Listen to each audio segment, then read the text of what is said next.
I need to read the virtual meeting preamble again, so bear with me. Notwithstanding any provision in our bylaws to the contrary, as permitted under Albemarle County's Continuity of Government Ordinance Act number 20-A 6, adopted on April 15th, 2020, Chapter 1283 of the 2020 Acts of the General Assembly, item 4-0-01G, and the resolution of this body adopted on April 21st, 2020, we are holding this meeting by real-time electronic means with no authority member physically present at a single central location. All authority members are participating electronically.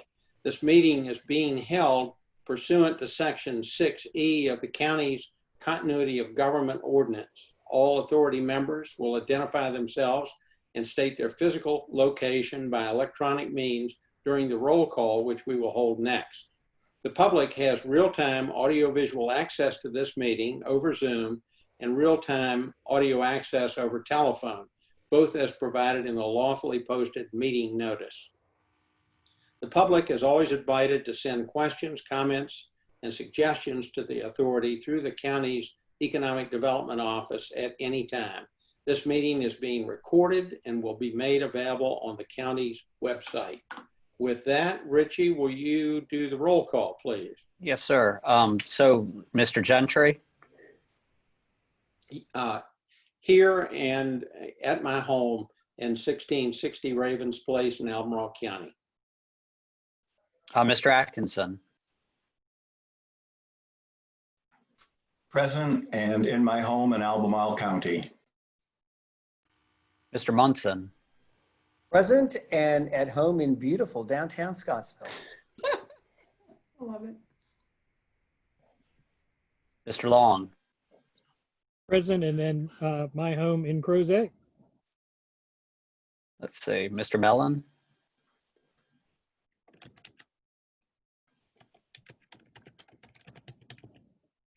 He was here, wasn't he? He's here, David. Oh, he's muted. Present and at my home in Albemarle County. All right, Mr. Ray? He was here. I'd say he's left the building, but he's left the chair. He just left the chair. Let's move on. Mr. Shreve? Present at my home in Albemarle County. And Supervisor McKeel? I am here in my home in Albemarle County. Okay, and with that, has everybody had the opportunity to review the minutes of our last meeting? And assuming that you have, does anyone have any additions or correction to those minutes? If not, I'll entertain a motion for approval. So I moved. move that we approve the minutes from the last meeting. Okay, is there a second? Second. Okay, all in favor signify by saying aye. Aye. Aye. Opposed? Okay. With that, our financial report, Mr. Mellon, do you have anything for us today? Everyone received the what Jennifer sent out. I didn't really have much to add about that, except for one thing. Obviously, we meet monthly, and sometimes I look at, I'll call them deals the EDA has done, and they may have been discussed and actually done before I was on the board. So I've been talking to Jennifer to see if there was something real simple, like bullet points maybe, where you could say, Willow Tree approved on such and such a date, this much money. Because I know I end up bothering Jennifer saying, well, what's this Westminster? I don't know anything about that. And I'm wondering, does anybody else know about some of these? So, Jennifer, I think that's a good suggestion, particularly since we have, since David is new to this position. Correct. That is something we've discussed adding. It just happened timing-wise that we haven't included it in this report yet. Okay. So moving forward, we will have bullets with the corresponding contract dates as well. Okay. And I will ask, because I know Cecilia is here as an attendee. I Is have her she- unmuted so she can speak as well. Okay, great. Cecilia, do you have anything to add that we should be aware of? There is a small amount of interest for the end of the year that still has not posted. This is why we've issued these as preliminary. They're not final. And then I concur with the suggestion to include, I guess, this more descriptive status of some of those committed funds. We tried, as with most finance folks, we speak in the language of numbers, but I understand that sometimes we need a little bit more verbal description there. So look for some enhancements on future financial reports. That's Thank great. you. Thank you very much, and thank you for your continued good work. That's all I have. Okay, thank you very much. Under new business, we have a presentation by Charlottesville BioHub, their leader, Nikki Hastings. And I see that Nikki is just now joining us. Welcome, Nikki. It's always good to see you. Good afternoon. And I will turn the meeting over to you at this point. Great. It's wonderful to see everyone's faces in this time. And while I wish we could be together, this is a pretty good substitute. So I'm sharing my screen here and just want to give you some updates. We've been really active even during this time of pandemic.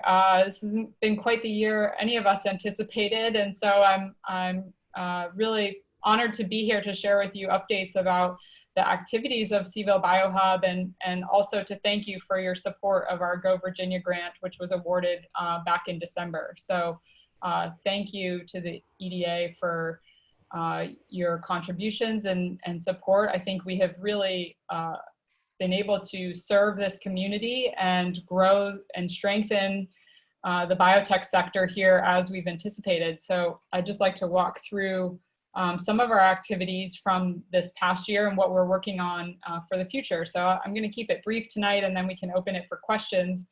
As I mentioned, it's not quite been the year we had planned for. We began in January focusing on our growth. So I came on as a full-time executive director, and we hired Steph Ottinger as a program manager, who is also overseeing our communications and our strategies for social media and getting the word out about all the great things we're doing. She is writing our newsletter and she hit the ground running and really started focusing on building our internship program back in January. I was able to attend the JP Morgan conference in San Francisco, making some connections on behalf of Central Virginia Partnerships for Economic Development to engage with companies that may have interest in growing or planting more roots in our region. We identified 4 potential prospects through that effort, and actually out of that conference, there's another connection that was just made this week of a company that's looking to expand and wants to be in our region. So that was a really worthwhile endeavor, and great connections were made, and it was really the last trip we were able to get out there and promote what we were doing, but it's had lasting effect. We hosted an in-person event about AI and biotech, and we were proud to promote 5 female scientists and entrepreneurs on that panel, and it was a really engaging discussion. We were getting about 70 people showing up for these events, and it was just one of those really great community events kicking off the year. Into February, we brought on our entrepreneur in residence, who's Paul Sartori. He was successful most recently with his time spent at Cavion and has had time available to commit to supporting early stage companies. He actually reached out to us and said, I'm looking for opportunities to connect with early stage companies. And so we said, look, we've got this great role. And he's been a really key team member to join us. He's in part-time capacity as part of the Go Virginia grant. We hosted a second event in person at Vault Virginia, keynote event with a renowned former FDA chief, Alberto Gutierrez. He's bit famous by his interactions with the company Theranos that had a significant downfall. But he talked to the community, and there were really great interactions, new companies actually forming at that event, new entrepreneurs that were excited and really inspired by the community and experience that they had there. March hit, and that's where things took an interesting turn for us. We were finishing up our industry report, which highlighted all the great activities happening, and I'm willing to share that. It's available online at our website, cvillebiohub.org, for anybody who's interested in reviewing the full report. But we really identified what's here in our region, the companies, and the 65 plus companies, 2,000 employees, about 300 million invested in these companies. And we really went in depth with who the players are in our community, the angel investing groups, to the different subsectors and activity that we're seeing within each of those. So I definitely recommend taking a look at that. We published it. We did a virtual event to launch and share that story with everybody at the end of March, and we had 50 people showing up for a virtual event. So we said, okay, we can convert to this new world of working, and we're just excited that we've created such a strong community that people are wanting to engage and continue to show their support.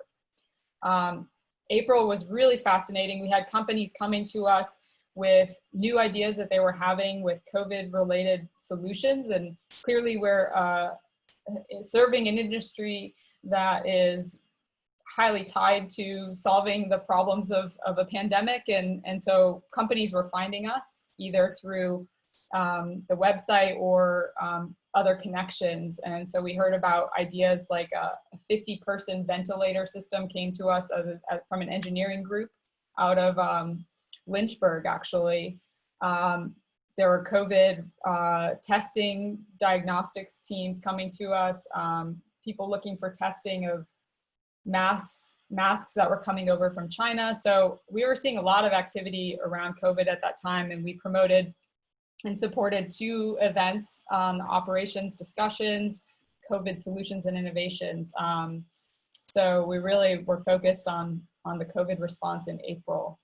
In May, we launched our new website. It has a jobs board, so we encourage you to check that out. And we're now drawing resumes from candidates. We're matching them with jobs, and there's now a home for the jobs to post, the companies to post jobs that are available. We're really excited about that. We have more promotion to do and scaling that up, but it's a great opportunity. We also hosted 2 more virtual events. So we're hosting 2 events per month in this virtual world, supply chain and health tech, and promoting those companies here. In June, we launched our CHIP internship, and we had 17 interns that were deployed into 11 different companies. We have now, about halfway through this program, identified that this is a first-in-kind type of program that others are finding, and they're wanting to share our story. So everywhere from Maryland is hearing about this and wanting to share it to the VEDP. So we're really excited about getting that story out there and talking about what we're doing that's really unique. And again, we hosted more events in the virtual world, supply chain and health tech. Our metrics that we've been tracking as far as the economic impact that we're having, we to date, as of June 30th, have served 48 businesses, created 17 internships that were paid in part by CVille BioHub through the Go Virginia grant. 4 businesses have been created in this industry, 3 businesses attracted, and 1 essentially retained. And I post these 6 companies here. Scan Optics, Pears Health America is a company with a continuous temperature monitoring system with licensing rights to market and deploy it in the US. They're wanting to build that here in our region. Peak Labs is a great story. A company was set up in New York, and the team has had ties to Darden, and they are now moving it here because of COVID. They have no intentions of going back to the city, and I think we're going to continue to hear these types of stories. So we're excited to be supporting them. They have a colonoscopy replacement pill that would essentially be a camera that would identify any instances of cancer. Springbok Analytics is a longtime UVA developed technology for taking MRI images of muscles and using AI and machine learning to identify where there might be weaknesses or different volume sizes for looking at elite athletes and performance enhancement opportunities. Microgem has some really exciting work. They've been focusing on a COVID solution for testing, and hopefully we'll be able to hear more about that soon. And Zeal Bio is a company we retained here. They raised over $26 million, and they were looking to relocate elsewhere because they couldn't find space, and we helped connect them to a sublease opportunity right on Dale Avenue in the city. So this is the kind of work we're doing. We're really excited, we're really inspired, and we feel really mission driven at this stage. What's next for us is finalizing our wet lab incubator plan. That's been underway. We have experienced some delays due to COVID, just in site visits and connecting and making headway on this project. But we intend to socialize the plan in August, and we have some potential investors, and our preferred site remains at the Broadway district. I'm working with Roger on that aspect. We will be hosting our intern showcase. Having the interns will share about their companies and summer projects. That's in early August. And we have been working on developing stronger partnerships. Cav Angels is one we will be announcing soon. UVA Biomedical Engineering has become a strong partner for us in the internship program. And we have made and we have an application where we're a grant application with the DoD and UVA Biomedical Engineering for thinking about an advanced biomanufacturing activity here in our region. We're very excited about that opportunity to align with our incubator. Virginia Bio has become a great contact for us, and we're working with them to scale the BioHub model across Virginia with other statewide leaders. But obviously they have connections to many things, and I think we're adding value to their organization and likewise them to us. We intend to expand our reach. We will be announcing this week changes to the board, and we are looking to expand the board, which will bring us into more of a growth phase for the organization. So with that, I'll answer any questions. Thank you for your time. It's always a pleasure and honor to be with you. Well, thank you. And I just want to know what you do in your spare time. You've accomplished a tremendous amount of work since the last time we got together, and I admire your energy and applaud you for all those achievements. It's very exciting work. I especially loved hearing that they might have a camera to replace a colonoscopy. I thought that was great. Sign me up. Glad to hear that. I think that they're really motivated, and we've got a really strong team there. And while they see the opportunity to help as a replacement, they can also add patients who would be otherwise unwilling to go for the colonoscopy procedure to be screened. So it's a really great opportunity. Thank you, Rod. Yeah, this has been a time where we can be productive, and got childcare underway. So I've been very motivated, and our team is really fantastic. That's great. Well, other questions or comments from other members? I was wondering, would we be able to get a copy of your presentation, Nikki? Absolutely. I'll share that to Jennifer and Roger following this meeting. Thank you. Nikki, I realize that you've got an idea, a pretty good a preference for your location for the wet labs, but just wanted to let you know that we down here in Scottsville have got a very large factory that is available and a very friendly business environment. So I don't know if going forward, any of these companies are interested in light manufacturing space or something that we could rezone for their needs. We'd be real happy to do that. And we're very motivated to bring this kind of industry down here to Scottsville. So anything we can do to help any of those companies, we'll bend over backwards for you. And That's Stuart, great. what better place to put a wet lab than down by the river, right? Exactly. Yeah. Tubing at lunchtime. There you go. Stuart, what's the size of that facility, that factory?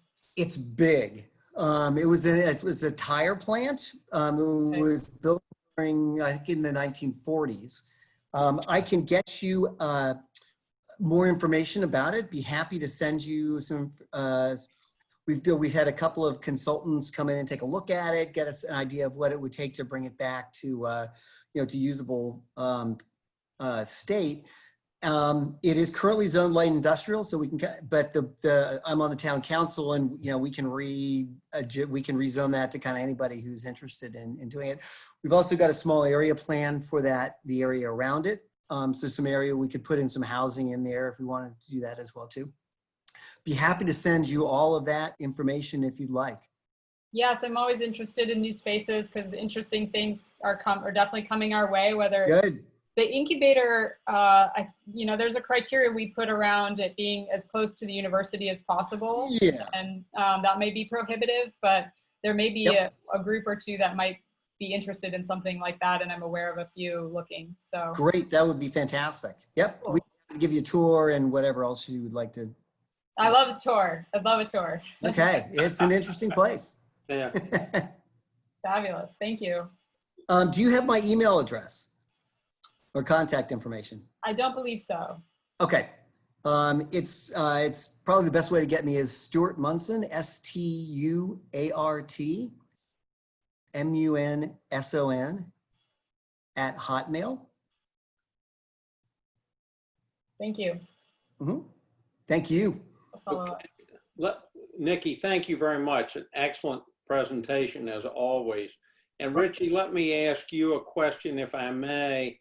I'm Can I prepared. make a comment, Rod, before you get started with the resolution? Sure. I want to make sure that, I know Stuart may be new to what the EDA is doing, and then we also have some folks who are watching online.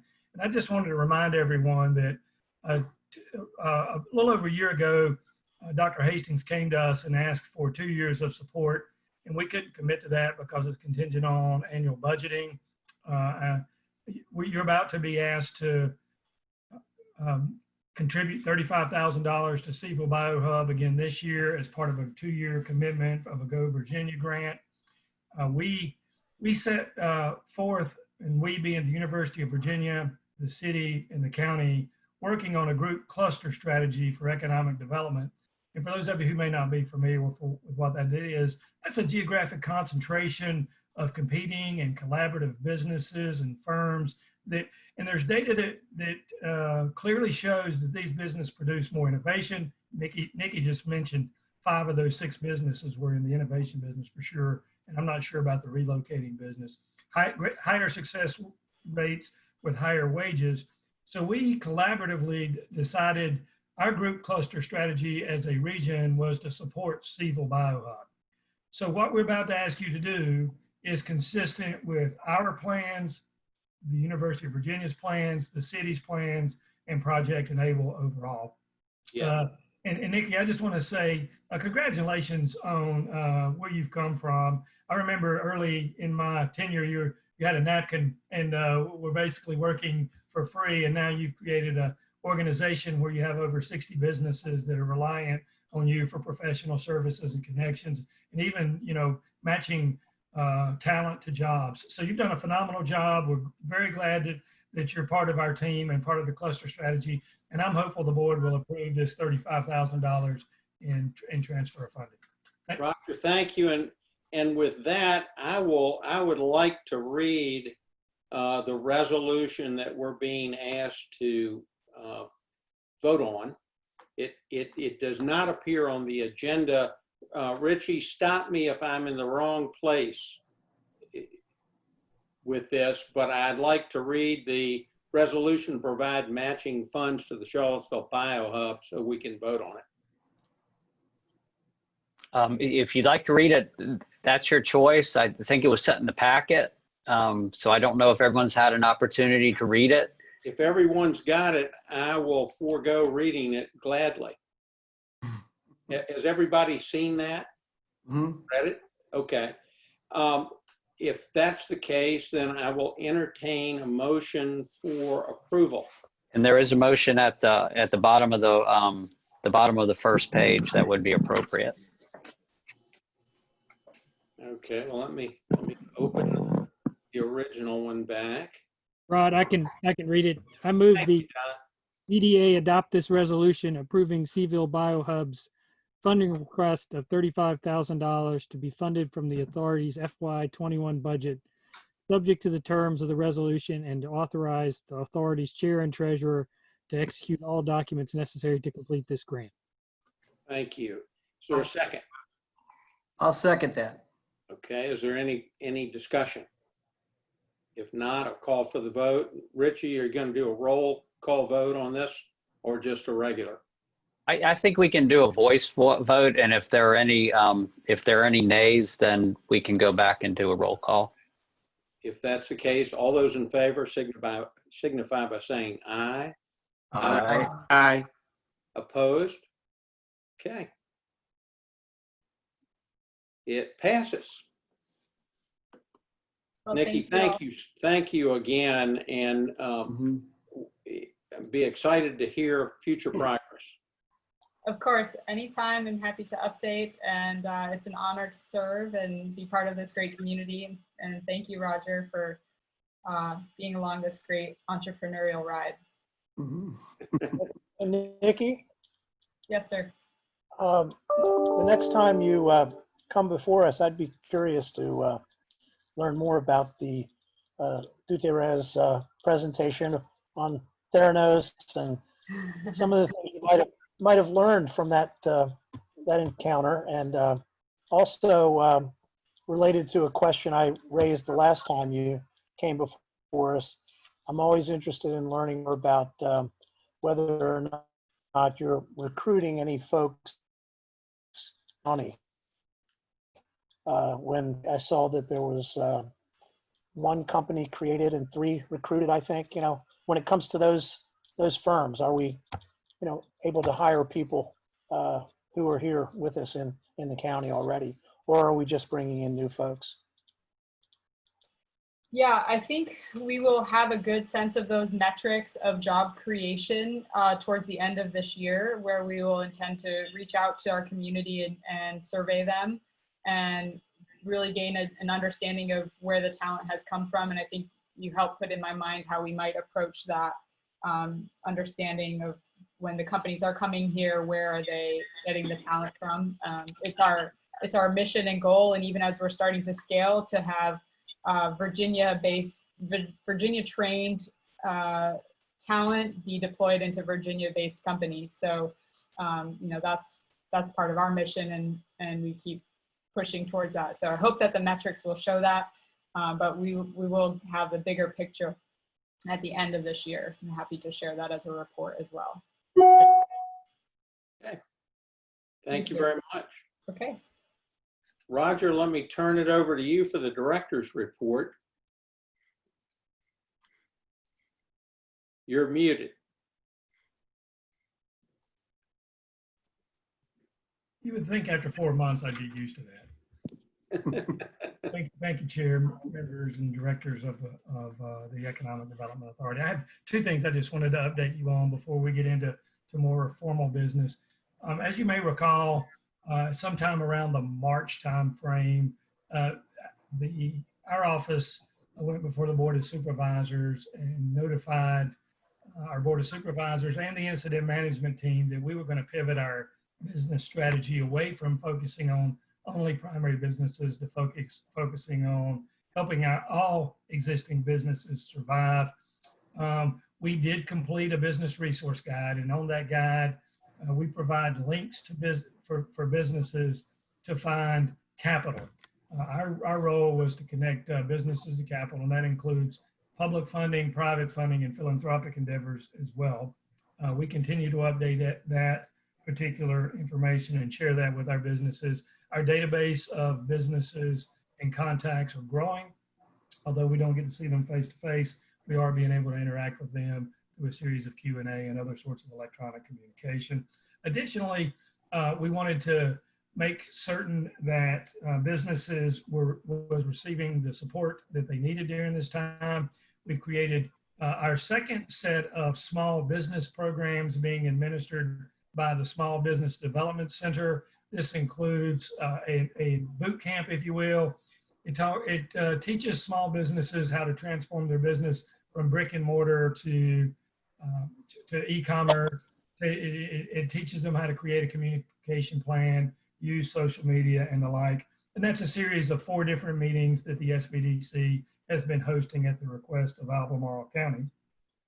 And then we continue to look for ways to serve our existing businesses to include creating grant programs. And I'll go into a little more detail about that shortly.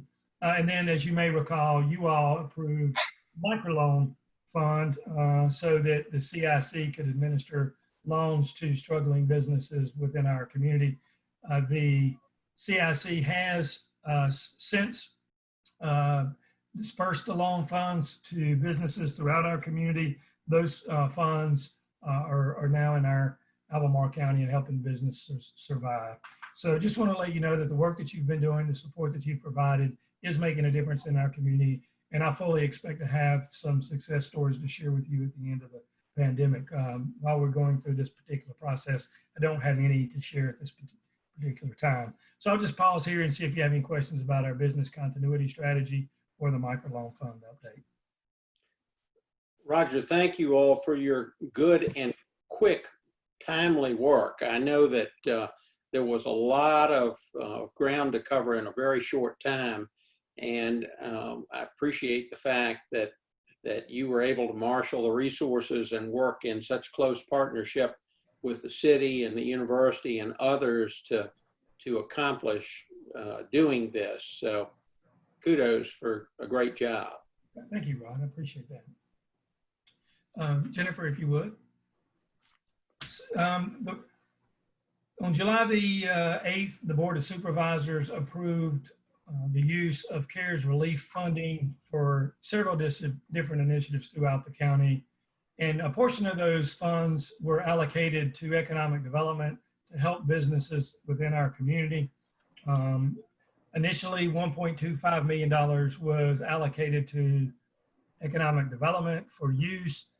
We proposed the use of those funds to be in the form of grants to our existing businesses in Albemarle County on July the 15th. And at that time, the Board of Supervisors approved what we're calling a LIFT Local Business Grant Program. We often refer to it as a LIFT grant for short.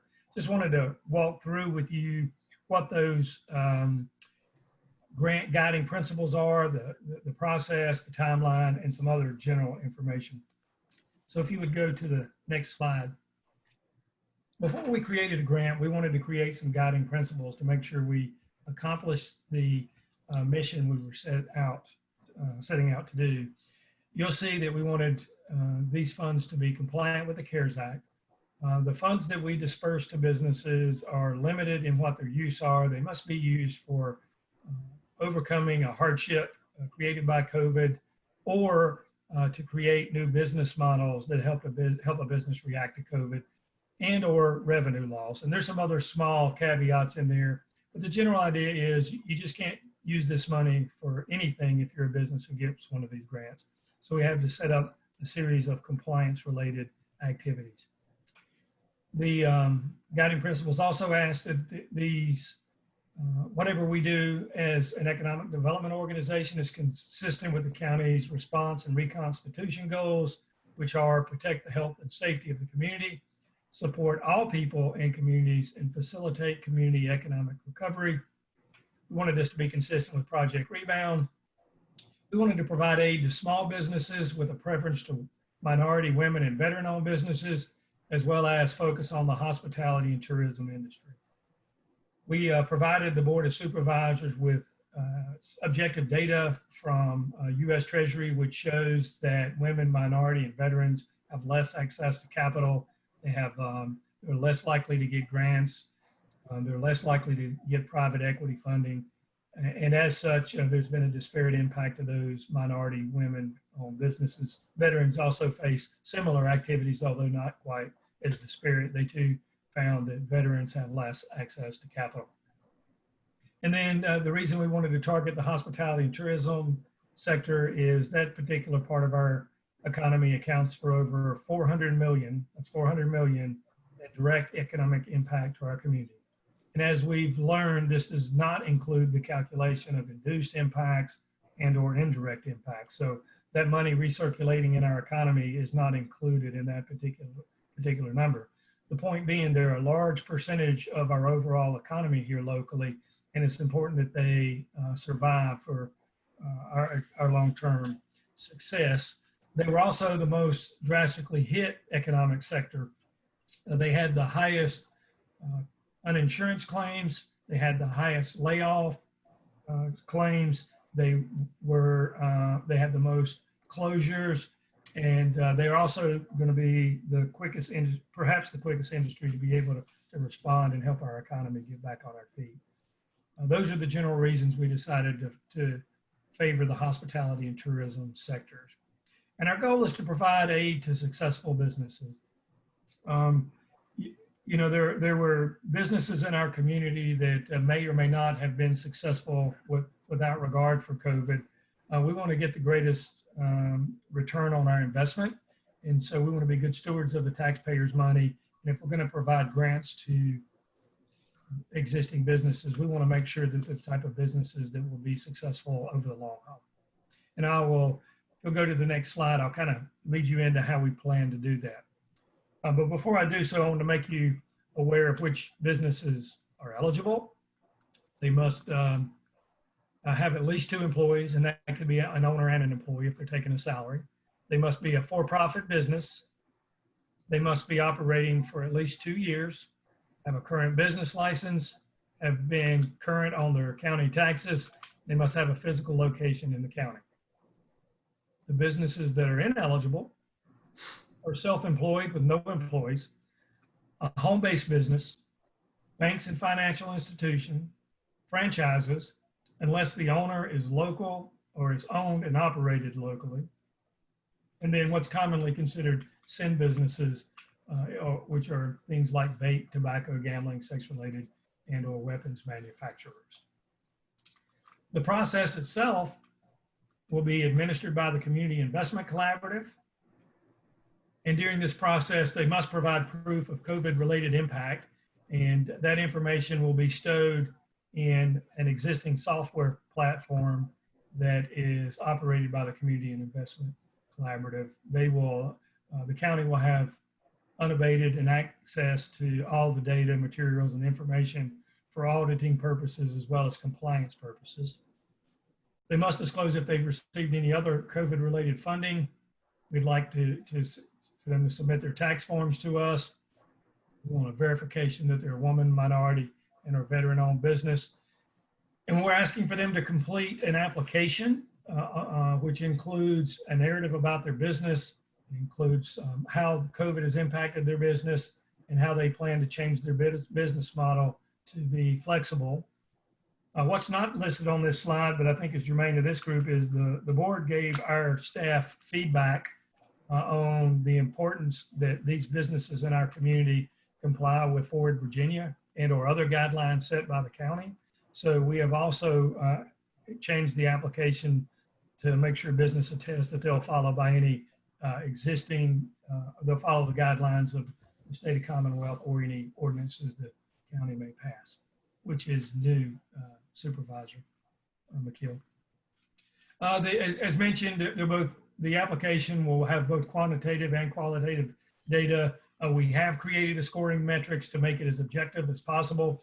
We're not sharing that publicly for reasons that you can imagine. We don't want people to answer those questions based off of what we have in the matrix. We'll want them to answer objectively and then score their answers.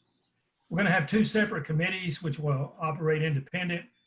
They'll score these particular applications, and there'll be actually 2 levels of review before the grants are actually awarded. For transparency purposes, we plan to list all grant recipients online. The plan is to have that be posted on August the 12th or 13th. We'll have a new website that'll be posted on or about the same time. And then we're asking that each one of these grant recipients provide a written follow-up on the use of these funds, as well as the result of our grant in the first quarter of 2021. And we'll obviously share these written responses with the Economic Development Authority. The time frame looks like this, that we'll start accepting, we've already started accepting online inquiries, which is just simply a short form where you enter your name of your business, your email address, and contact information. And once the application goes live, we'll send them an email and communicate directly with those particular applicants using that information. I will let you know that we posted the inquiry form live on Thursday, and by Monday at noon, there had already been over 69 inquiries. There are 2 other local counties which are doing a similar program, and we've already exceeded the number of inquiries that they received overall. And it is expected that there's been a greater percentage of response happening in our county, which I guess is both a good and bad thing. It means that it seems like we're headed down the right path, but it's unfortunate that this many businesses are going to need aid. We have already begun the marketing process. We're also going to spend some money to advertise these in the print ads, as well as in maybe English as a second language. And then there are other nonprofits which reach out to specific targeted industries. We're going to ask them to cross promote this information as well. We're going to hold a webinar on July the 27th for anyone who would like to apply. It's going to be a short 20 or 30-minute presentation to talk about the application, and then we're going to open it up for Q&A.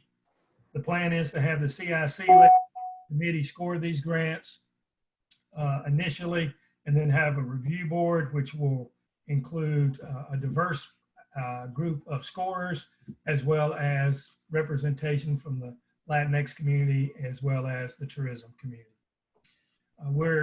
We have scheduled a second round of review of these applications on August the 11th with our internal staff to make sure that we take a look at these to ensure no particular issues of nepotism or favoritism are taking place, and then the funds would be dispersed in mid-August. Also during the Board of Supervisors conversation, it was impressed upon staff the need for economic development and or Albemarle County staff to be intimately involved for all of these programs. As such, Jennifer Schmack, our own Jennifer Schmack, volunteered to shepherd this process from cradle to grave. She will now be participating in all the major events. She won't actually be participating, she'll be observing all the major events to make sure we comply, that things are being done in accordance with our plan and the outcomes are what's intended. So that's our plan for the LIFT grant, and I'm gonna pause here and answer any questions or take any comments that you may have. Questions? I noticed, this is a parenthetical comment, but I noticed in the paper today that the Small Business Development Center is going to co-locate with the CIC, which I think should also help in this process. Agreed. Roger, I have a quick question. We've talked about the carrot of this program. What is the hammer for non-compliance or abuse of the program? Yeah, well, we're going to put in provisions that's in the application which say failure to use these funds for eligible expense makes you liable for the for repayment. But the reality is, Director Ray, grants aren't always easily recovered, and you know, that's just the reality of what it is. We've included that to the extent that we can, but you know, in complete transparency, once you, unlike a loan, if you will, once you give that money away, you don't have a lot of recourse to recover it unless you go through a legal process. Greg talked about what that remedy may be. I don't know how overly successful it may or may not be. Richie, I'll defer to you if you have any other comments. I think you're right. If they don't abide by the terms of the grant, then essentially it would be a breach of a contract. We could demand repayment, and we could go to church and pray that we do get repayment. Odds are, under those circumstances, there wouldn't be a whole lot of success in trying to recover, but we could go to court and we could get judgment. Thank you. Or have a priest administer last rites. What is, where's the best place to find information about this so I can pass this around to folks? Yeah, absolutely. We'll get that information to you both in writing, but it's really albemarle.org/business COVID-19. Did I say that correctly, Jennifer? Please confirm. Okay. Yes, that's correct. No dashes. It's just albemarle.org/business COVID-19. Okay. Thank you. Roger? Roger? Yes, sir. What kind of feedback have you gotten from anyone, including CIC, about the number and amount of the grants? Are they meaningful? Are we reaching the people we need to reach, et cetera? Well, it's the second part of that question is difficult to answer until we actually see the grant applications, Mr. Shreve. But I will say that the amounts that we selected were not arbitrary in nature. As you may recall, we expected to be about 84 $10,000 grants, a handful of 20,000, and then maybe 4 50,000 for our larger small businesses. That's not an oxymoron.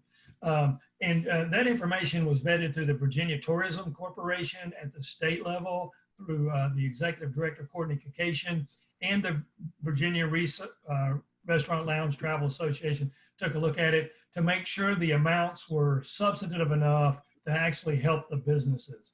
Whether or not that is going to be accurate or not, we won't know until further on down the road. But on the front end, we expect them to be the right size to help those types of businesses that we're targeting. As in terms of feedback, our program is unique in that the other communities didn't necessarily provide a targeted sector to begin with. They just, while all businesses are eligible to apply in our community, and we want them all to apply, we're going to help a lot of businesses that have very little to do with the travel and tourism industry just because they're so important. We're sort of targeting them in a way that the other communities are not.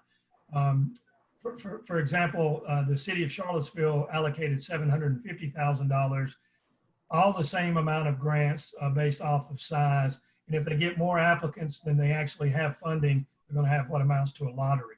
And a certain percentage of those funds are just going to be set aside for minority or under-resourced businesses. So they went with a different strategy. You know, in our community, I thought the best strategy was to target an economic sector so that we could have the biggest impact in what's appropriate for Albemarle County. Yeah. I know I talked a lot, Dave. I'm not sure if I actually answered your question. Did I get there all the way, or do you have some other follow-up? Well, that's what I was after. Okay, thank you, sir. Okay. At this point, if there are no further questions, do you want to move to the next item, Roger? Or do we need to do anything pursuant to the funding business grant that was just discussed? Rob, you do not need to do anything related to this grant. Okay. We're going to transfer we found out that the CIC as a nonprofit can receive funds directly from the county. Okay. So with that, let's move on to the resolution to authorize payment for WillowTree. Yeah. So as a history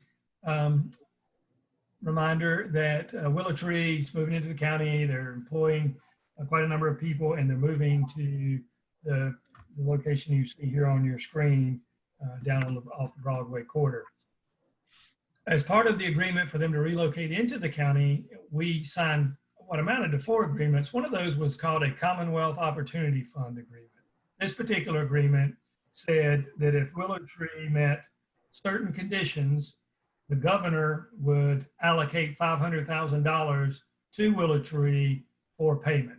They have sent us those funds. We've reviewed the agreement. The Virginia Economic Development Partnership has also reviewed that agreement and found that WillowTree has been in compliance with the standards laid out in that particular contract.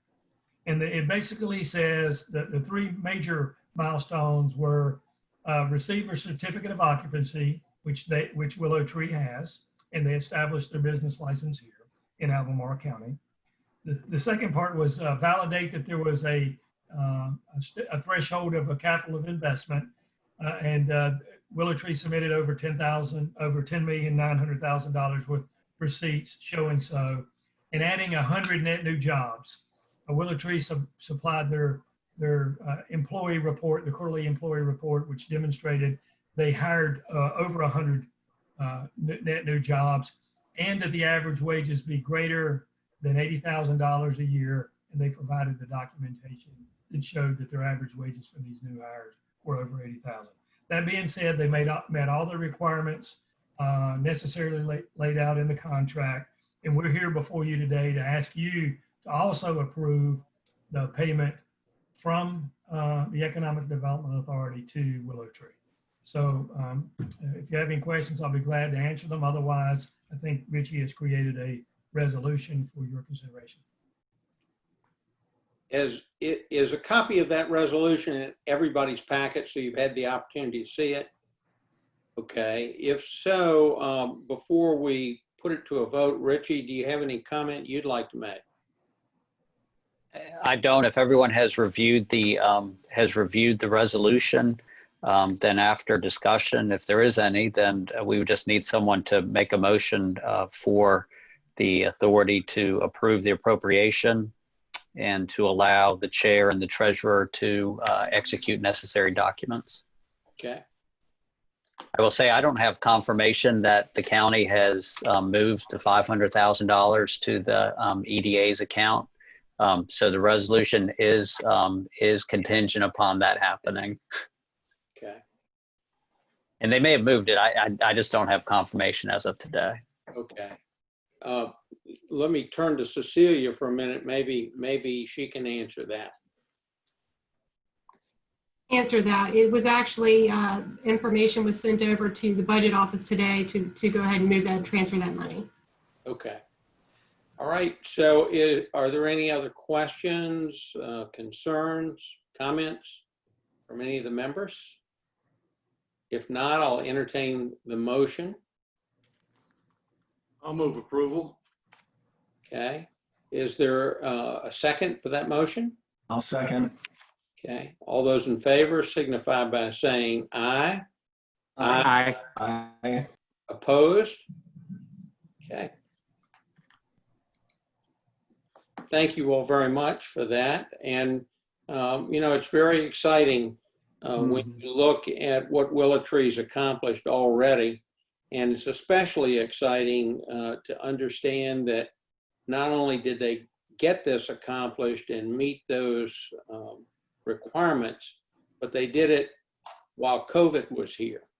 And obviously, it's also created an interesting model for working partially in an office and partially from home, which all of us have learned how to do. And so I'm just very excited that they are creating the kinds of jobs that they are, and that our Board of Supervisors work so hard with Roger and others in economic development to make this happen. This is going to be wonderful in our community for so many years to come. It's truly a significant development. So, Roger, do you want to talk about the community survey results? I do, and I promise I'm not going through all 370 pages of the survey results. Oh, man. But there were some things that I did want to highlight. Jeff, if you'd switch over to the next slide. What you have in front of you are the key findings of the survey results, and you can probably guess what we wanted to highlight for your editing. But here's some of the things I wanted to share. 90% of the respondents said the overall quality of life in Albemarle County was excellent or good. 80% rated the quality of county services excellent or good. 78% were very satisfied or somewhat satisfied with the value of the services for the tax dollars, although there were some differences among demographic lines. Here's the reason I asked to have this on the agenda. 73% of the respondents consider it important or very important for the county to support economic development. 73% of our respondents found it important or very important to support economic development. From my perspective, this is a not just a subtle change, but a sea change in this community. And I'm proud of the work that our board has put forth toward economic development, the support that they've provided, the support you all have provided in helping us show some of the value economic development can have in a community, and not kill the goose that laid the golden egg in this beautiful bucolic area. We're just, I know that was a big concern. We went out for a listening tour before we wrote our plan. And, I think we've somewhat demonstrated we can conduct economic development without necessarily ruining the quality of life. At least some people feel that way. And really, I feel like I owe that as much to the EDA and the board and your continued support for that. So thank you. Thank you. And I mean, that's a wonderful statistic to look at for all of us. Can you go back just one slide as well, Jennifer? I just want to, 69% of the community, almost 70% have a sense of belonging here. And then 46% of respondents expect the quality of life in the county to get worse. 33 expect it to stay the same over the next 5 years.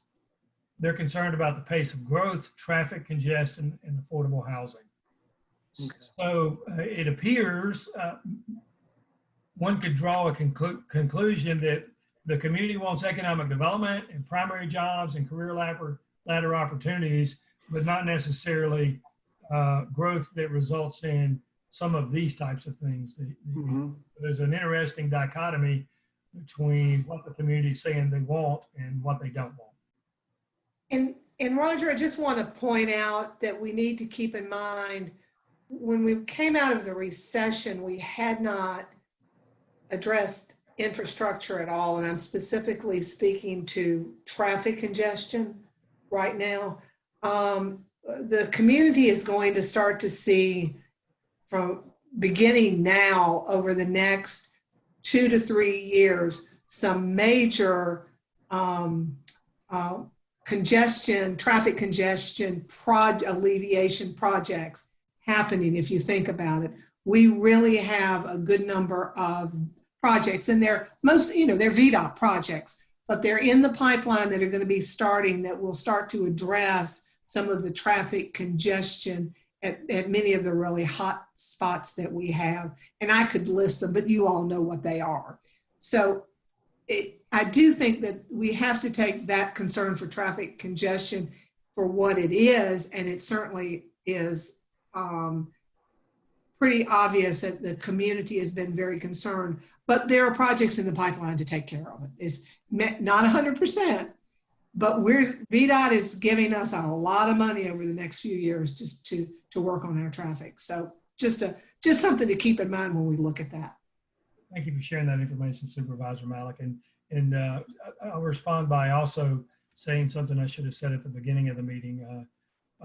Doug Walker, Deputy County Executive, is on vacation this week, and the County Executive, Jeff Richardson, was going to attend in his stead to be here. This afternoon, he and I spoke. There are some pressing issues related to the COVID-19 pandemic that he and the county attorney are working on. And he asked if it would be all right if he focused on those particular items because of some timelines that he's trying to meet for tomorrow. And I absolutely told him that was the appropriate course of action. So he sends his regrets. But I will say, you couldn't wipe the grin off my face when I first saw that one highlighted bullet. I was thrilled. Yeah. All right. I think that's it from our perspective. Here's what Roger, where's the... You didn't have another slide? I think it was just a breakdown of the... Okay. You can say that if you want to do it. Okay. It's a breakdown of the 73%. Where is that survey? Because the link in the agenda doesn't take you there. Oh, it doesn't? Okay, well, can you post that in the chat? We tested it, Jennifer. You and I tested it. I don't know We why. did. I will post it in the chat again. I will pull it up and post it. I did post, by the way, I did post the link to the grant as well in the chat for you guys. Yeah, the report's there. It's got some interesting stuff in it. Oh, It does. Yeah. Yeah. Never mind. I got through it.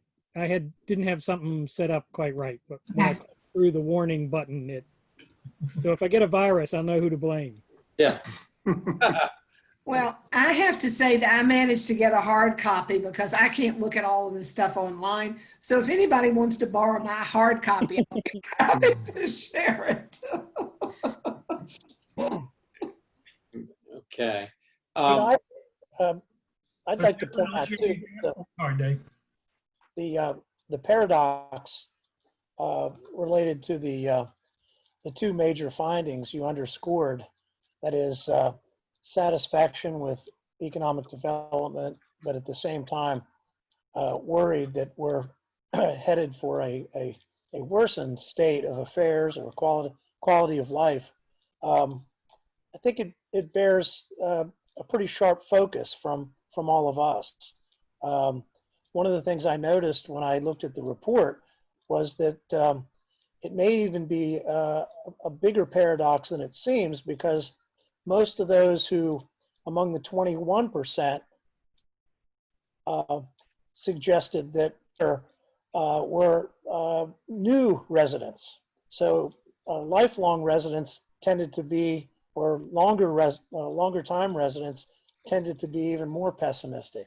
So it's a source of concern, I think, and I think we need to think hard about the relationship between traffic and our inability or ability to fund infrastructure, so forth, and what we do in our office. Thank you. Okay, other comments? And I do have one, Rod, because I think that's very, very important to point out that, and I know that Dave was integral in helping create Project Enable, but we made quality of life an important part of what we're trying to accomplish. We're trying to take the information contained in our comprehensive plan and be the implementation arm and build some of those things. So I concur, Dave, that we need to be mindful of the types of businesses we bring in here and the impacts that they have, and or the businesses that we help, to be quite honest. And I hope that we're doing that. And if you think that we're not, maybe pull me aside, and rather than publicly do it, but pull me aside and let me know. Well, what I hear, and I don't want to keep interrupting your all's meeting, but what I hear in all of the meetings and all of the projects that come before us is concern about how much housing is going in. And yet you see the affordable housing piece as being a concern. And so while we all recognize that we need affordable housing, it's very hard when we have projects that come before us. Almost always they're reduced, the density is reduced because of the concerns of the folks around them about the densities that we're needing to put in. So just saying that I don't hear complaints from the community about businesses and what we're doing with economic development around businesses. What I hear is concerns about traffic, and as they are related to all of the developments that are going in with housing. People are looking at Brook Hill, they're looking at North Point, they're looking at Spring Hill, and that's what's really generating. At least that's what I see from where I sit. Yeah, and I think some of those conversations have also centered around Crozet at times. Yes, absolutely, absolutely. But Dave, to your point, I think it is important, particularly important for us to look at those sorts of things and have a dialogue about it, just so that the public is aware that we're aware, and we are focusing on the kinds of businesses that Project Enable is trying to bring to this community and businesses that we're trying to re-energize, and that we are not just for wholesale growth at any cost at all, nor have we ever been. It's important. Really gained the trust of the community, I believe. Yes. Through the work. Yeah. I think it's been great. Well, thank you, Diantha, for your vigilance and participation in all of that. Chairman, I see we got a comment from the Free Enterprise Forum in our chat. It's our first public comment that I've received. Not real sure. What? Oh, Neil, yeah.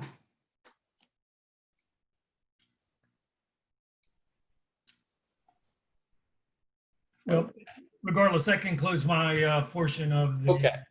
And is there any unfinished business to come for our group? If not, I want to turn to other matters, and in particular, the new FOIA requirement, and talk a little bit about that. And before I make my comments and ask for yours, I would like Rich to give us some background. He and Jim Bowling have been in conversation, and Jim, thank you for your assistance in understanding what this means for all of us. And then I will also share with you a conversation I had with Delegate Bell this morning. And I also called Delegate Hudson, but have not heard back from her yet. Rich?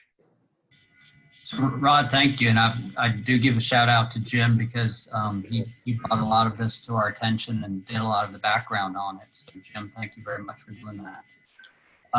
So as everyone's aware, the clerk has sent out a more detailed disclosure form in terms of the Conflict of Interest Act, the financial disclosure form. And by way of background, this is a change from what the members or the directors are familiar with. In 2019, it came to everyone's attention that the directors for the Warren County, the Front Royal and the Warren County Economic Development Authority had been suspected of embezzling, I believe it was around $20 million.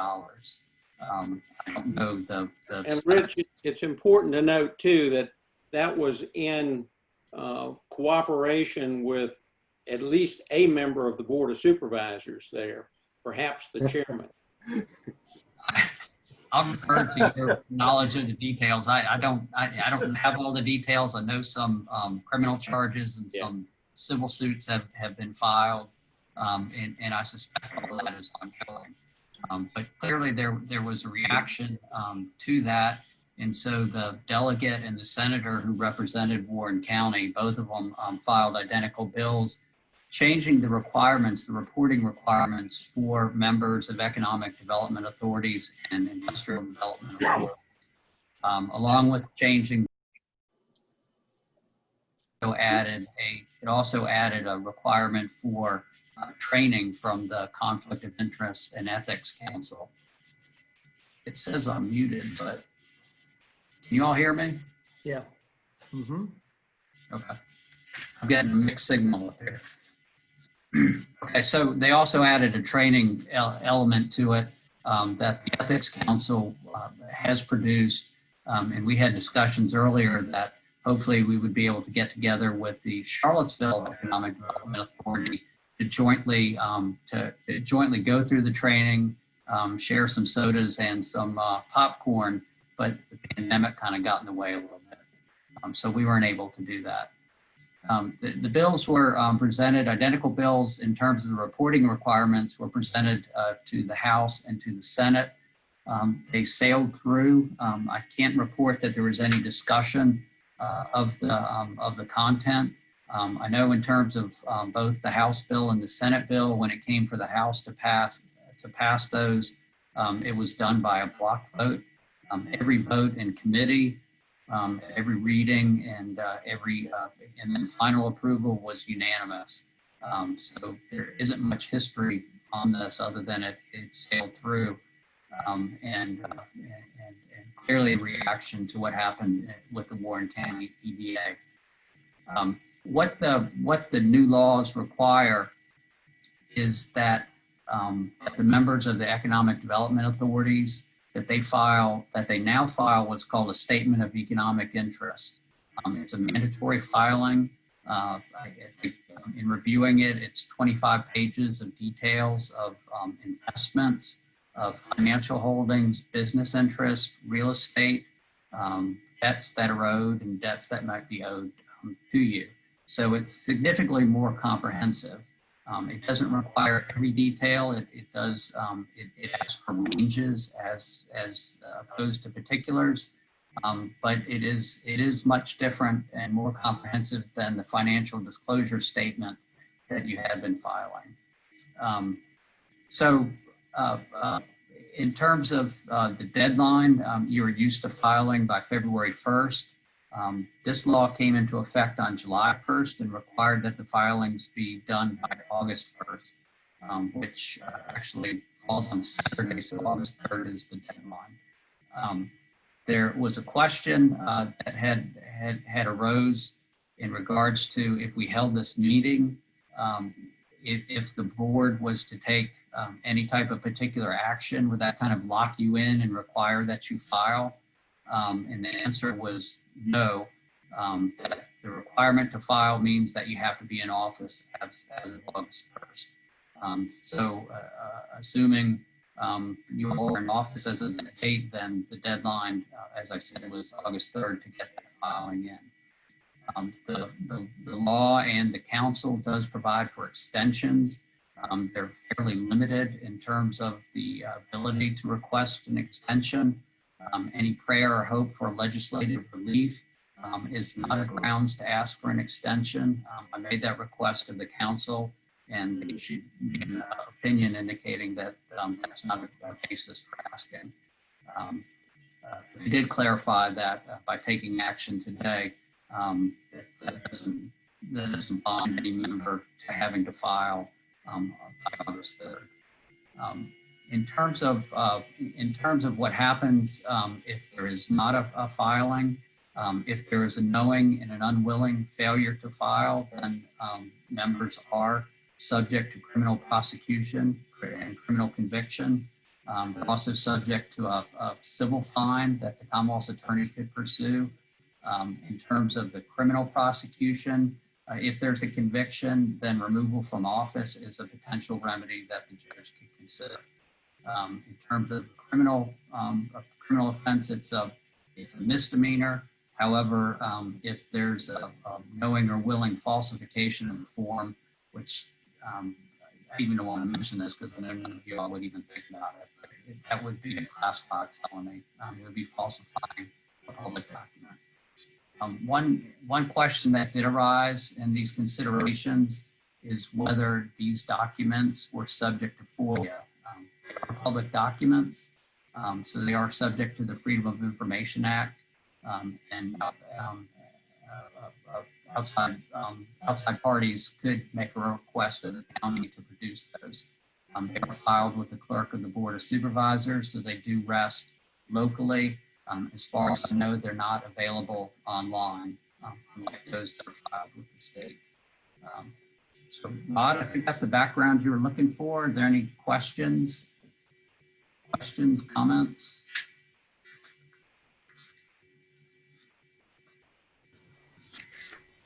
No, Rod, I guess you're muted.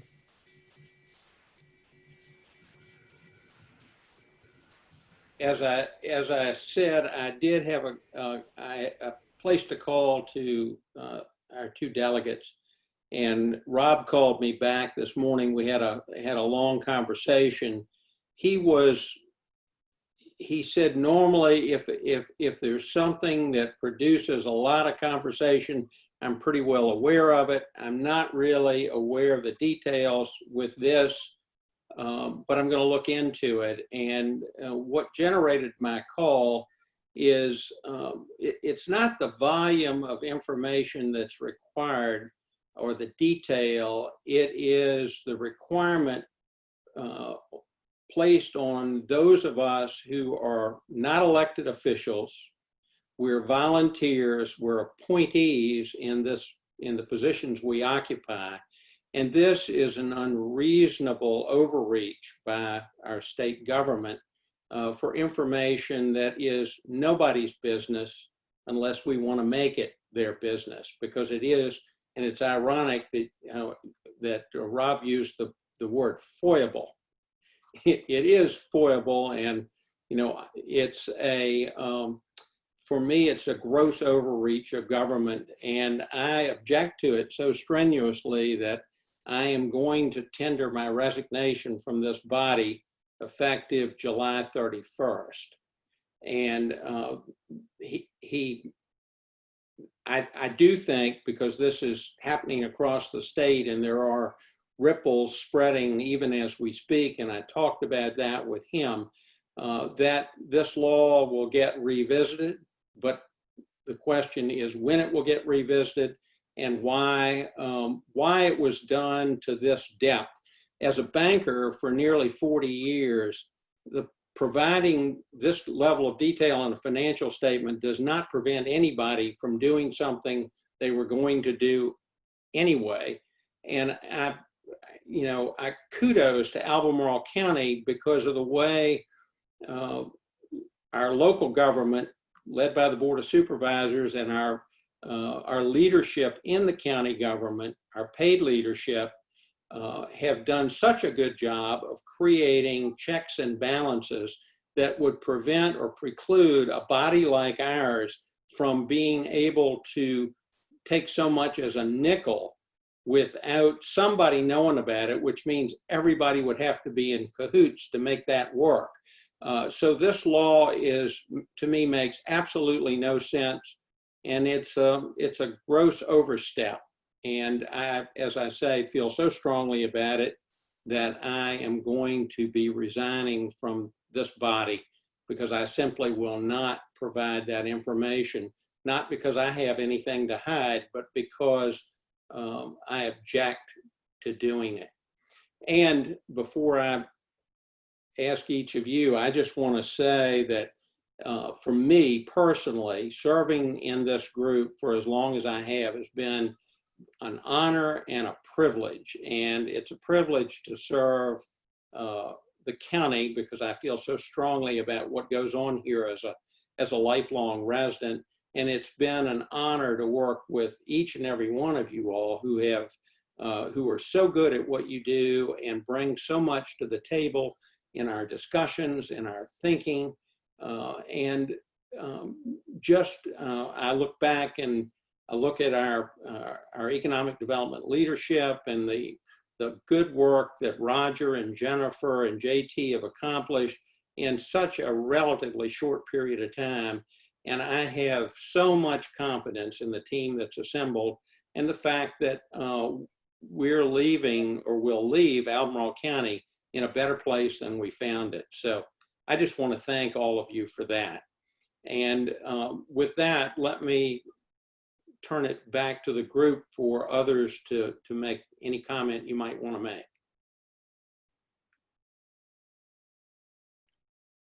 Rod? Yes, George. I've thought long and hard about this, and I totally agree with you that I think this is government overreach. The thing that bothers me the most about it is not providing information, but having it subject to the Freedom of Information Act. That means any Tom, Dick, or Harry can find out everything about any of us relating to our financial position.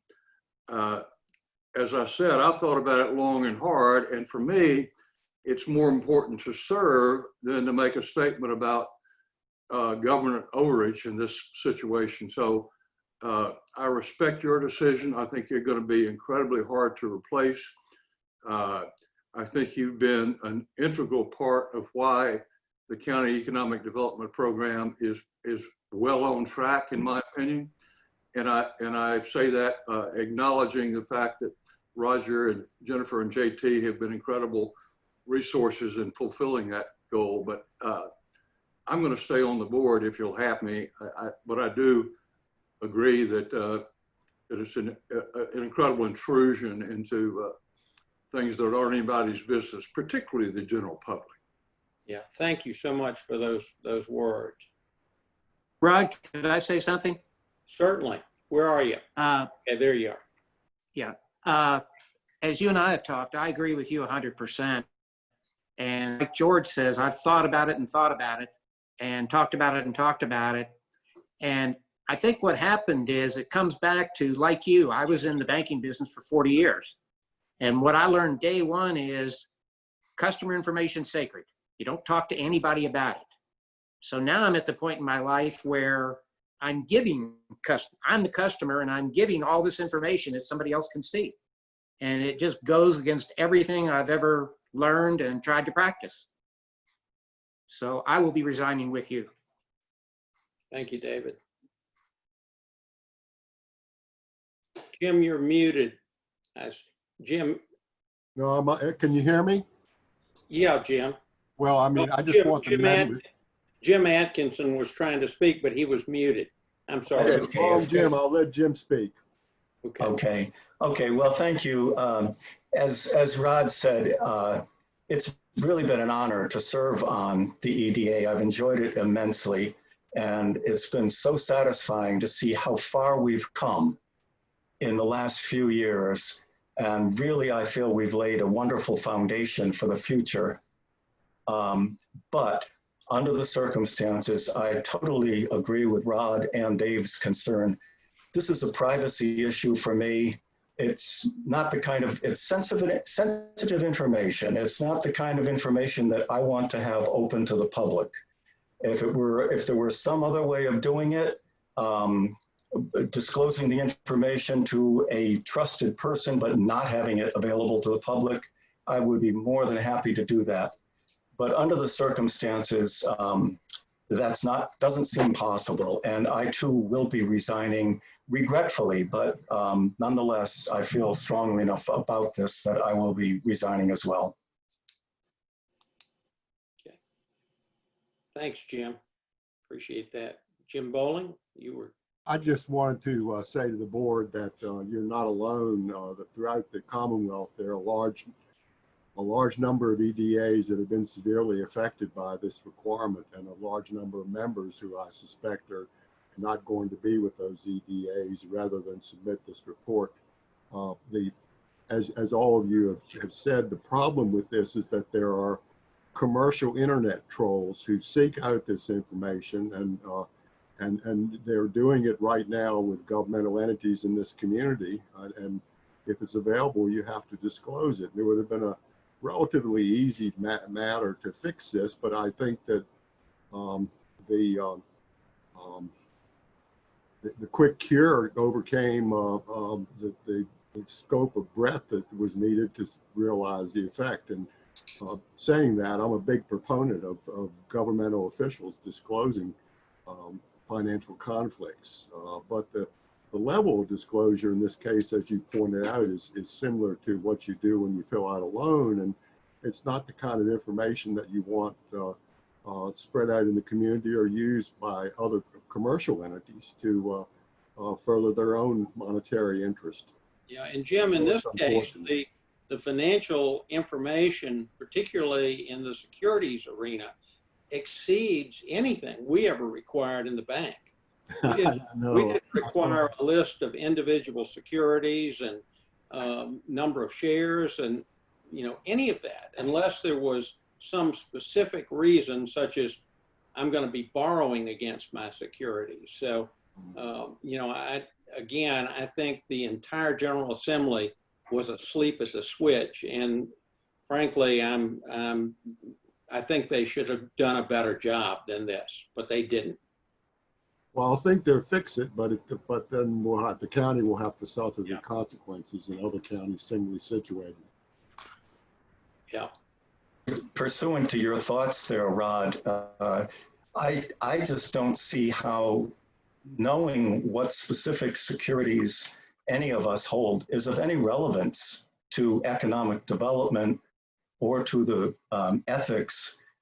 It doesn't matter what stocks I hold. They're publicly traded stocks, ETFs, etc. And to my knowledge, none of them would have any bearing at all on anything that I would be involved with through the EDA. They're not local businesses, most of which are small. So it just doesn't make any sense to me. And it violates that whole idea that I've had all my life, that this is a sensitive issue. You don't go around telling people how much money you have or where you have it. It's just not the right thing to do. Yeah. And I think the other thing that would be important for the public to know in any situation we've been involved in where any member of this EDA is involved in a way that might create a conflict, they have always recused themselves. And I'll use Don Long as an example. As an attorney, he's represented some folks we've done business with, and he has recused himself, left the discussion, left the room, and not been a party to it. And we've been very strict about that. And you know, nobody in this body has anything to hide at all. I'm proud of us for that. Other comments? I would just like to say that we're going to miss you all. And we're really sorry to see you go. As someone who's filled this form out for over 20 years. I know. I will say that in this day and age, it is becoming more and more concerning. You think about the internet and the trolls and how people are abusing information now. Yeah. Well, and so I would hope that perhaps the General Assembly would go back and look at this situation, maybe for everyone, and say, there's got to be a way to accomplish the goal in a more responsible way, because I think this also keeps what could be really good candidates for running for office at times. Yeah. And it's not that anybody's trying to hide any information, but we live in a very different world now than we lived in 15 or 20 years ago. Yeah, well said. And you know, they could even establish, they could make this information not subject to FOIA and let the legislature create a committee to review these things as they're needed, and let them be the overwatch and keep the information private. I mean, I think there are a lot of ways to accomplish what they're trying to accomplish, but what they're doing is they're hunting a mouse with an elephant gun. Mm-hmm. It doesn't serve any purpose at all. But and I did suggest to Rod or someone that it would be or maybe to Roger, that I would be interested in the EDAs across the state being surveyed. Because I think if we could figure out the depth of the concern, right, that it's not just one EDA. No, it's not. And I know that, but I'm just saying, so I would hope that we'd be able to eventually get that information perhaps before, and be able to take it before our legislators and say, there's got to be a way to fix this, accomplish the same goal, and yet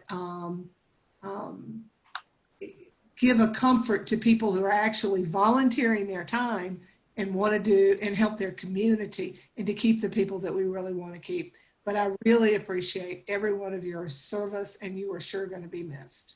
Well, thank you so much. And you know, it's an honor to serve the county, and it's been an honor to serve with you and with the board. And you know, none of us are going away. We're just going to step off of this body. Let me ask, is there anybody else, a member of the EDA, who would like to make a comment regarding this? Stuart? Yes. Yeah, I just want to say that I'm really concerned that you all are leaving. I think there's a lot of expertise and a lot of experience and a lot of creativity with you that's going to be really hard to replace. I don't think that my background is equal to what we're losing, and I was looking forward to serving with you all and learning from you all.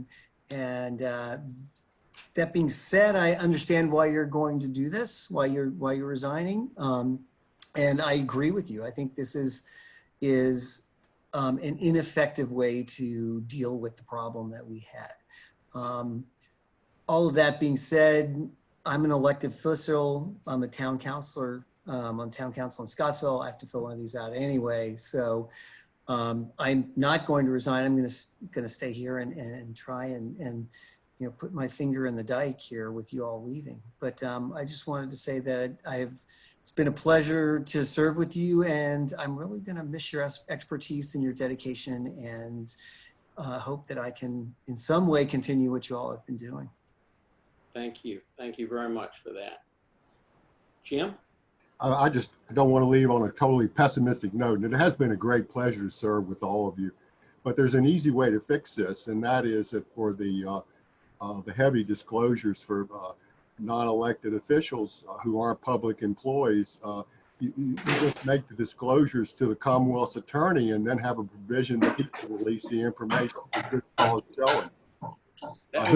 He's the official under Conflicts of Interest Act that actually enforces the Conflicts of Interest Act. So it's not like, you don't have to be a rocket scientist to figure a way to make this well.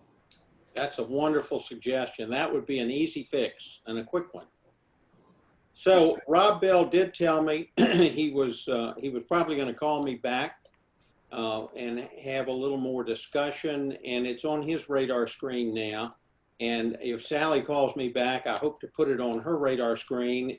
And VEDA, the Virginia Economic Development, did I say that right, Roger? Virginia Economic Development Association. The agency it's on their legislative agenda right now because they've been fielding an awful lot of phone calls and complaints about this. So I expect it will be touched. And so if there are no other comments about this, we are at the end of our meeting. And I want to, does somebody else have, Don? Yes. Yeah, I just wanted to say I appreciate what everybody's thoughts on all of this, and everyone's concerns. I share a lot of those concerns, but I'm not going to be resigning. I'm just going to go ahead and fill out the form. But I mean, to me, part of the concern is the fact that this is a requirement that's being imposed on people before, if you know this going into it, it's one thing, but when it gets just kind of put on you at the last minute, that's what the real problem is. As I told Rod when he called me, I actually got confused last year and I filled out this form to start with thinking that this was the one I was supposed to fill out. So I know what a hassle it is to fill it out, but at least I have one that's almost done. But I'm sorry we are losing a lot of great leadership. Well, thank you, and thanks Jim and Dave for your hard work and service and great minds. You've been a pleasure to work with for me as well. I want to take a moment before we adjourn, and I want to ask us to take a couple of moments of silence in observance of, and I meant to do this when I began the meeting, of all the people who are now dealing more than ever with this entire COVID-19 problem. And at least, I believe that all of us know at least one person who has either been lost due to it or is suffering from it or trying to navigate their way through it. And I've been thinking about that a lot, and it's inescapable when you turn on the news because it is the subject every day. And I'd like us to observe just a couple of moments of silence before we adjourn in silent prayer for all those people who are suffering or have been lost. Hey, Rod. Yes. Before we do that, I did have one more business. Sure. To bring up, and I meant to to mention this before we got into the discussion of the conflicts, but I don't know, Roger, this is sort of a question for you. I've noticed sort of our balance has been growing in the our fund balance has been growing for the EDA, and I just want to make sure that we're thinking about the kinds of things that not just in terms of what the money that the county is providing to us, but are there some things that we should be focusing on not on a what people are coming to us, but on a more proactive basis that we can do with those funds. And maybe you've talked about that in some of these other things, and I've missed it, but I just wanted to sort of say, I think we've got some money that it is at a point we could do some good with it just within our own budget. So that's all I wanted to that's the only comment I wanted to make. I will take that as an action item, Don. That's not the situation we inherited, as you know. This board Right. passed through, and now you're right. It's maturing in its experience as well as success rate, and that is one indication of that. So staff will bring back some recommendations on things for this authority's consideration. Okay, great. Okay, thank you. And now if we may, let's observe a couple of moments of silence.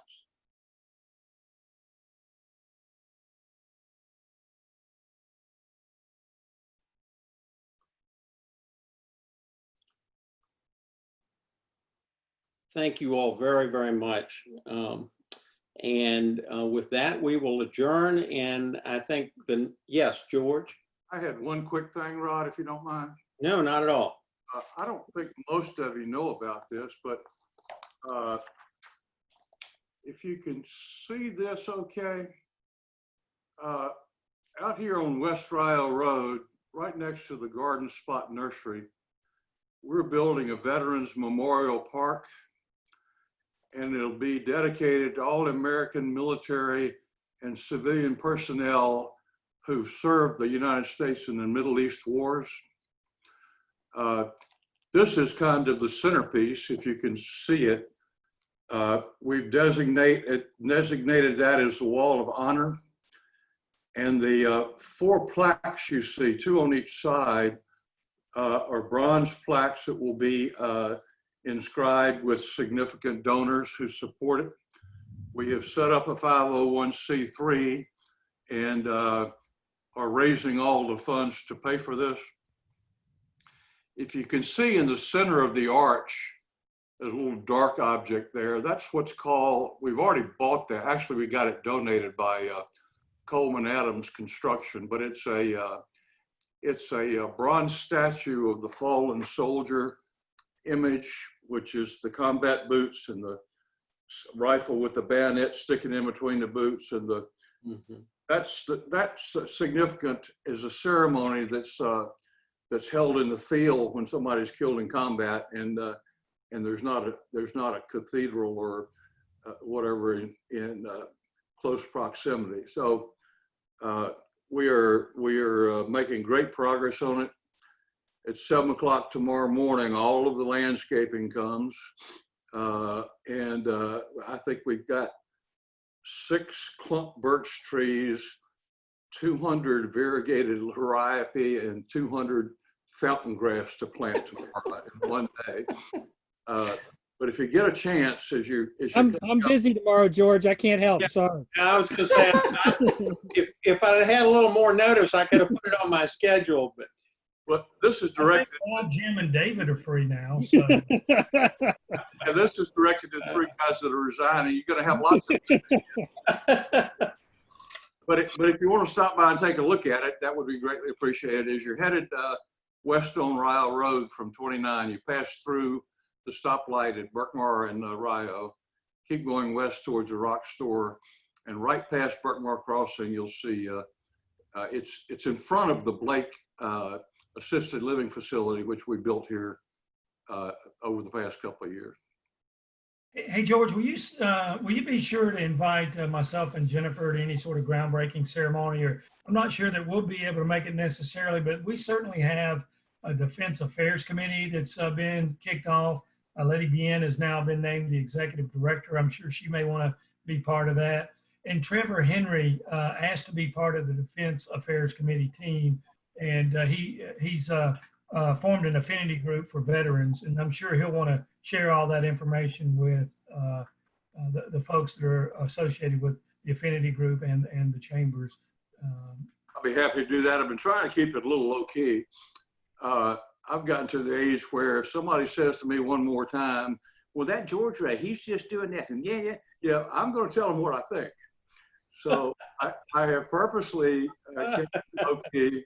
I had a national politician or two who wanted to get involved, and I respectfully declined their help. And I was very nice about it, but you know, I don't want to politicize this, and I don't want anybody slapping me on the back or any of that sort of nonsense. And I particularly don't want anybody second guessing my motives for doing this.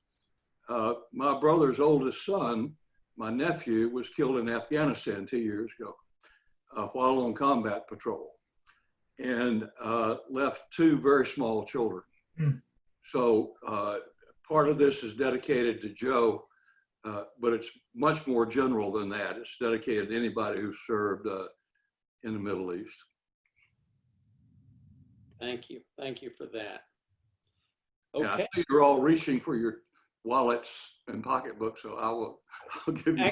Actually, don't misinterpret it. I was reaching for a wine glass. No, you. I saw you. You were scratching. Listen, you all have a great evening, and we will adjourn if there's no other business to be brought before this group. Thank you all very much. Thank you, Rod. Bye. Thanks.